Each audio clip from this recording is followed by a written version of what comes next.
things? I'm doing all right, man. How are you? Not too bad. How's the situation in Canada at the minute? Ah, I don't know. Every day is something new, and we're doing all right. Everybody's taking it fairly seriously for the most part, and we're not on full lockdown yet, but most people are isolating aside from essential workers, and the usual bag that everybody's going through here.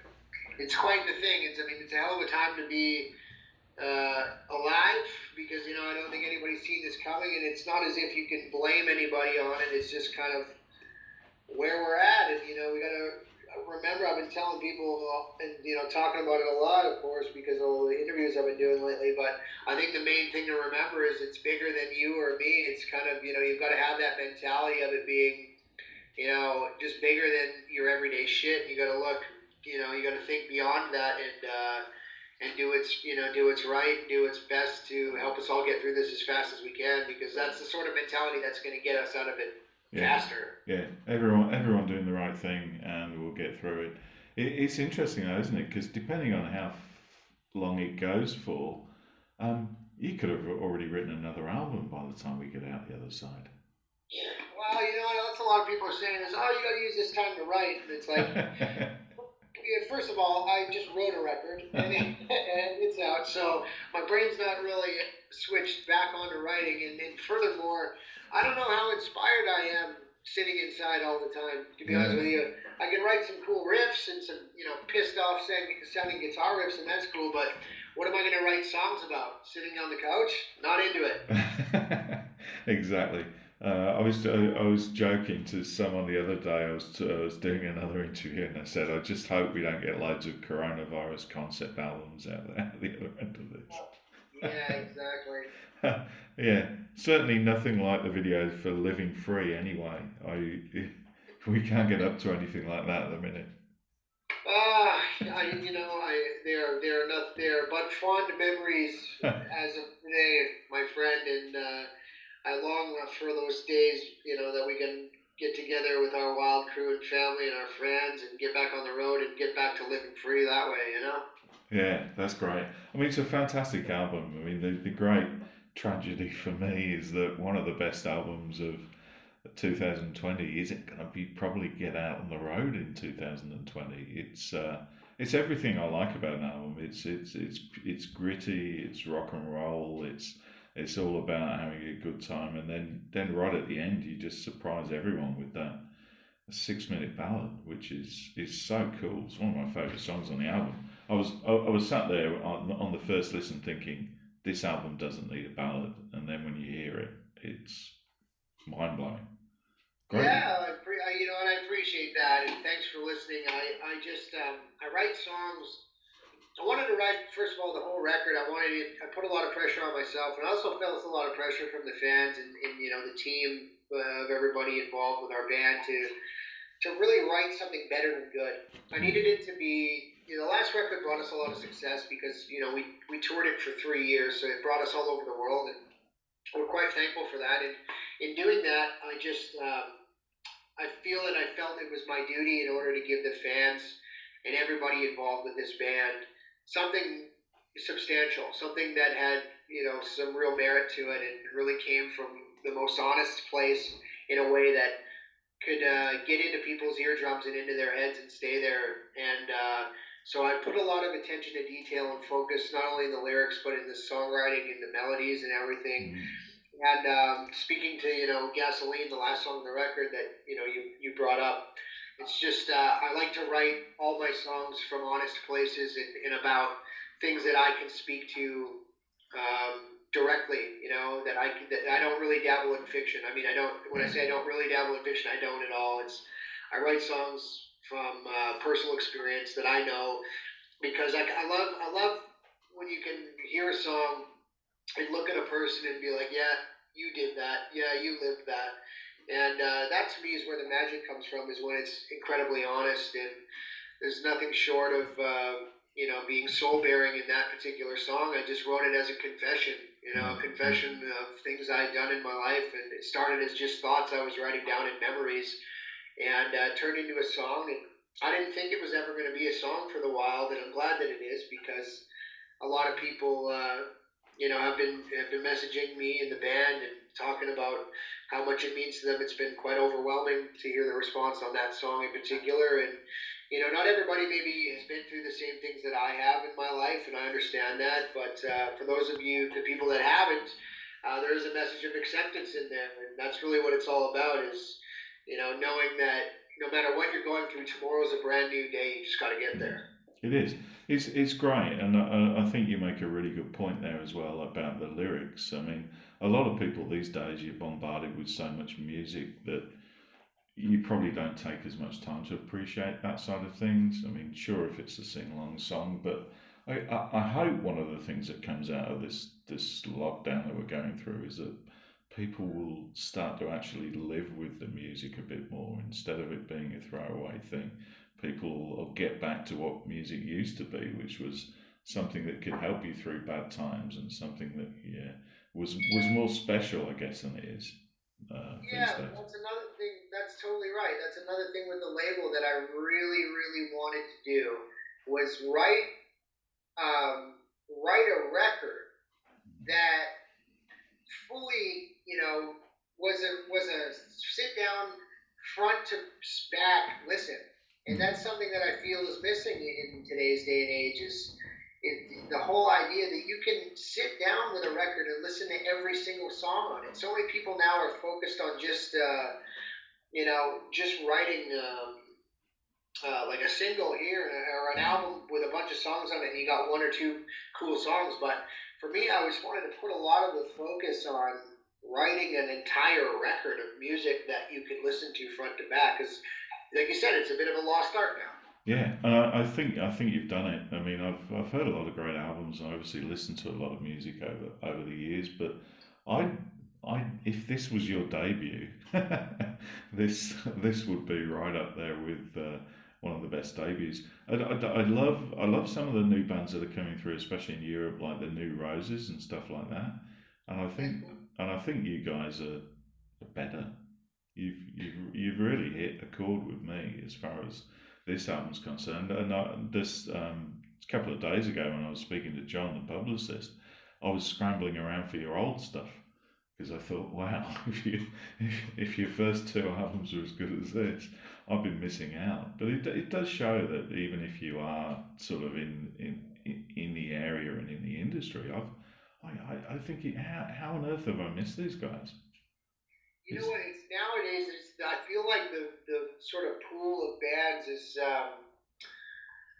What's the way I can say it? The internet really like gave everybody a voice, yeah. okay, and that's great. But let's face it, not everybody deserved that platform, in my opinion. Yeah. And in doing that, it really sort of sullied up the waters of there being so many bands and oversaturating in the market. And sure, that's cool. Everybody, I think it's great. You want to play music. That's awesome. Everybody should if that's what they want to do. But I'm not. I'm just speaking honestly. Not every band is deserving of their shake it at their day in the sun here. Yeah. I think back in the early days before our time, you had a sort of pecking order through development and A&R and things like this Mm. at labels where they'd see, okay, you guys are all right. Can we write some songs? Can you get it together for a record? And if you did, then you had a chance. But if you didn't, you didn't really get your shot. And some of that, I believe, is we could benefit from more of that, or some of that in some way.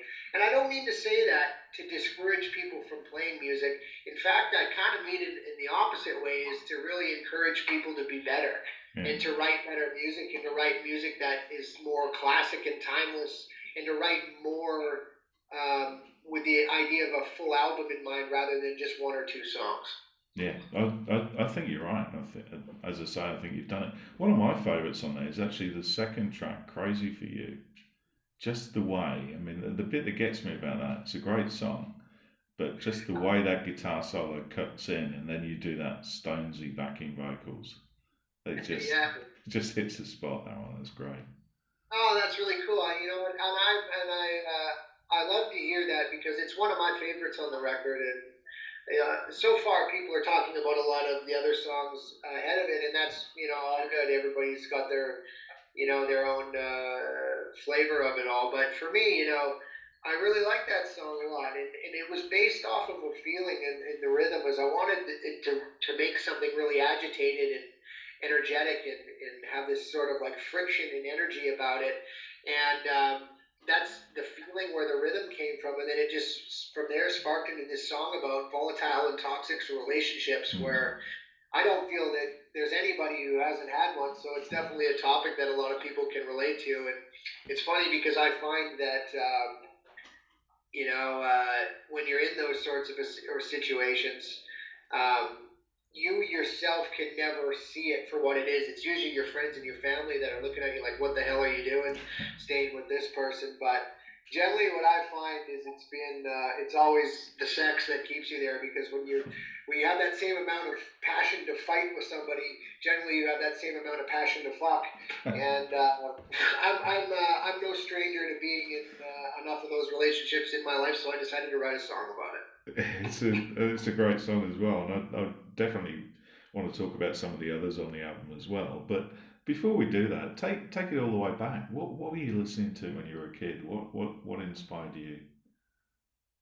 Um, you know what? It's kind of a process of different platforms being introduced to for me. So at a very young age, it was always AC/DC, ZZ Top, Foghat, Molly Hatchet, Bad Company, Led Zeppelin, The Stones, CCR, Skinner. This is what I was raised on.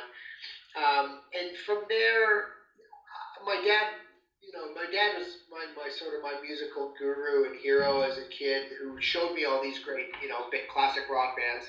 And in addition to that, somewhere along the line, my dad had showed me Stevie Ray Vaughan, and when I got Mm. into Stevie Ray Vaughan, then I started to work backwards again through my dad with the blues, and get into the Delta stuff with Helen Wolf and Son Yeah. House, and Muddy Waters, Little Walter, and there I get there's so many of them, and the relationship of understanding how the blues impacted rock and roll, and how it was really the blueprint of everything leading into Chuck Elvis and Chuck Berry and all of Mm. that. Then I started to understand its origin even at a young age, and because of that, I think, and having that understanding of the origin of this sound, it allowed me a good uh, platform to start building on. And then of course I got a bit older, and I started, getting into trouble and smoking pot and Yeah. skateboarding and drinking and stuff like that, in my early age. And then, of course, punk rock became a thing. And, when I started getting into punk rock, for me, it was the feeling about rebellion, and just being a kid and being free and wanting to, I didn't give a shit about anything. And that sort of a vibe, and then having my upbringing of classic rock and the blues, Yeah.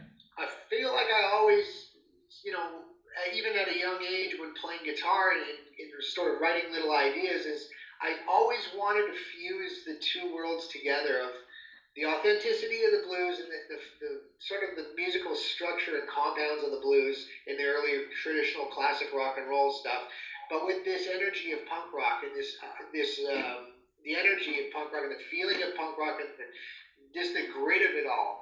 Yeah. And I think that's sort of the basis of the Wild in a way, is those sort of platforms in my early years, and just being so engulfed in all of that stuff, and being obsessed with, like I was, as most of us are who are avid music listeners, it was everything for me. It was all day, every day, and there couldn't be anything that could take me away from it. I needed a guitar in my hands. I needed those records. I needed those music videos, and I just wanted it all. I wanted to be like my heroes in every possible way I could. And you know, as the saying goes, be careful what you wish for, because you might just get it.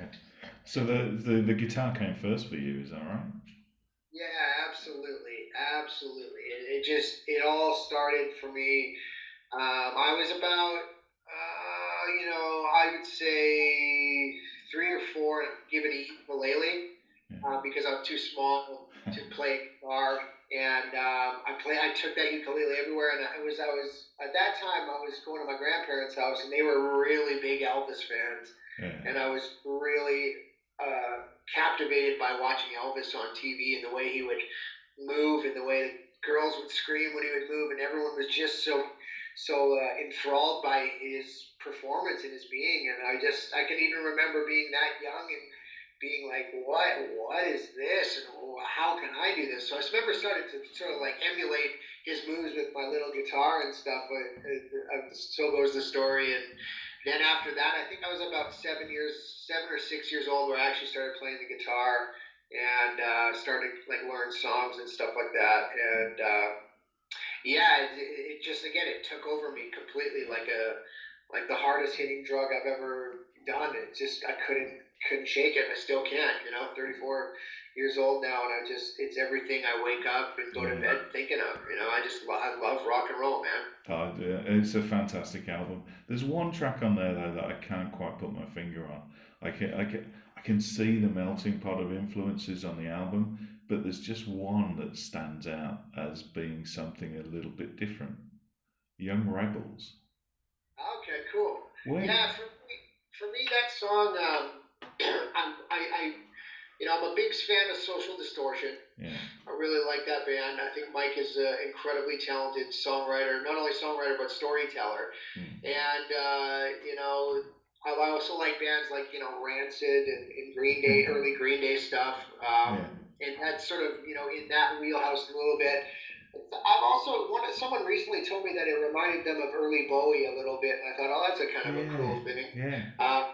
For me, that song was just, and I had a son a year ago, and it was right around the time when I was writing that song, and his name is Rebel, and I was playing that chorus to him. I didn't know it was the chorus of the song. I was just singing to him, "Hey, young rebel," and then I thought, well, maybe I could write this into a song, and I started to do it, and it dawned on me as an idea of I was writing a song not only for the younger version of myself, my son, but also the younger generation coming up to remember to hang on to their youth, because I believe that in getting older you really look back, um, nostalgia and all that, to those times growing up and how important they were.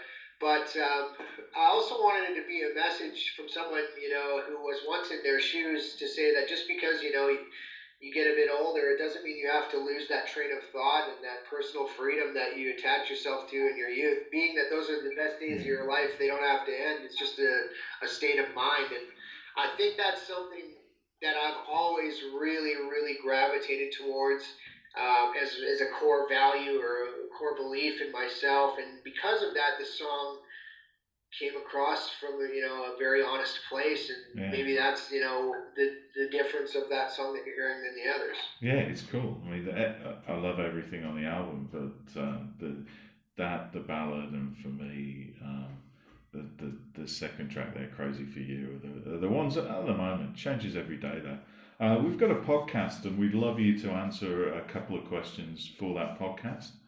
Sure. It's a bit of a lockdown special, so. Sure. If the government invited you to break your quarantine and you could sit around a restaurant table with 4 invited musical guests from any point in history, living or dead, who would they be? Great question. Let's see.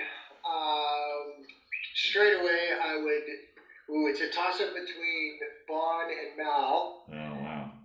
So who would you choose? Would you choose Bon or would you choose Mal? I'm not sure. I think I don't know. But let's come back to that. So I would go. Oh, who would I go? Chuck Berry. Yeah. I'd like to hang out with Chuck. And I think I'm going to go all guys who are of all past.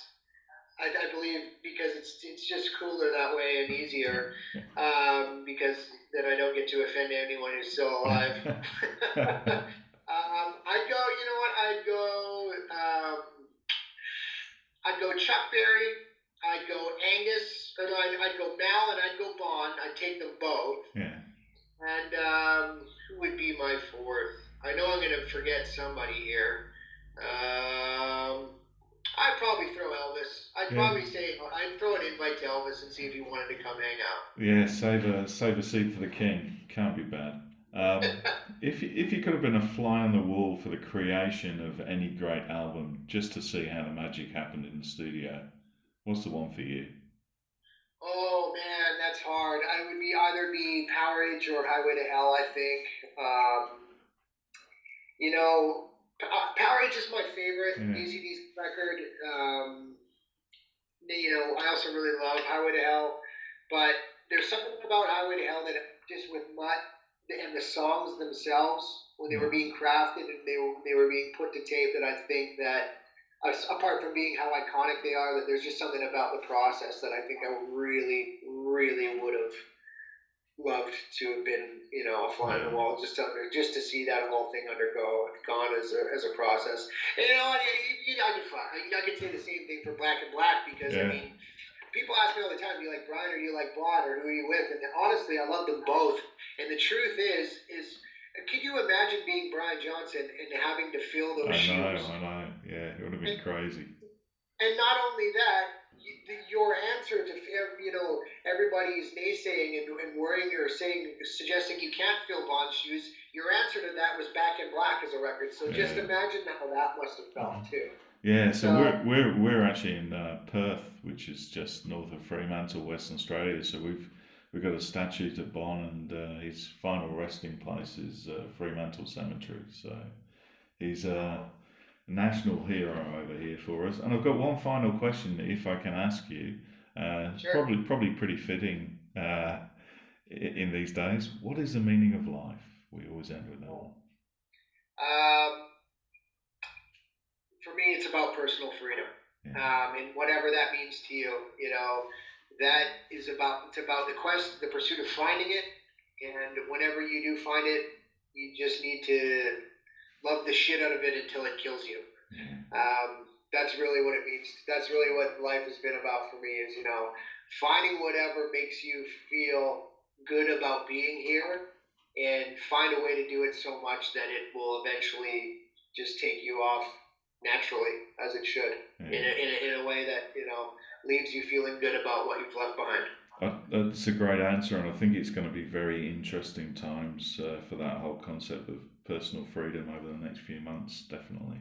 So, Yeah, I agree. yeah, I could talk all day with you, Dylan. It's been an absolute pleasure. Thank you so much for taking the time, Yeah, and no, thanks for listening to the record, Mark, and I'm really glad you enjoy it. And thanks for supporting.